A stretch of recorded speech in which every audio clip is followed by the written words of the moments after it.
Ils portent le nom de Lili, un patronyme issu du navire qui les a débarqués sur l'île Maurice en 1840. Originaires du Mozambique, de Tanzanie et du Malawi, ils avaient été vendus comme esclaves.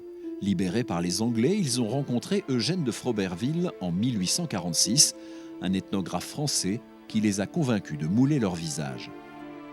C'est des bustes qui sont réalisés avec une recherche globale, avec des archives, avec des notes manuscrites et donc avec le portrait de chaque personne, puisque Froberville a écouté et a pris des notes sur le parcours de chacun. Et donc ce qui est présenté ici, le travail de l'historienne, ça a été de confronter les archives et les bustes pour faire en sorte que ce ne soit plus des objets racialistes, mais des objets qui témoignent de la culture, de la musique, du parcours, de la langue de chacun. Ces visages sont ceux des ancêtres des Lili de l'île Maurice.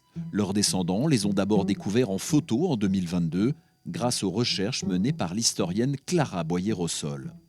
Ici à l'île Maurice, à l'école, on apprend que les descendants africains viennent de l'Afrique de l'Est, en l'occurrence du Mozambique. Mais là, c'est confirmé parce qu'à travers les notes d'Eugène de Froberville, on peut même retrouver, enfin, Clara, l'historienne, a même retrouvé donc toutes les traces de l'art, des régions qu'ils venaient, de leur parcours, de leur langue, etc. Donc, et de leurs coutumes.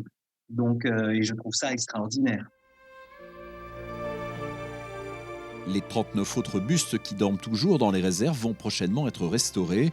En 2025, ils rejoindront Port-Louis, la capitale de l'île Maurice. Ils seront exposés au tout nouveau musée intercontinental de l'esclavage. Vous avez jusqu'au 1er décembre pour les découvrir au château de Blois.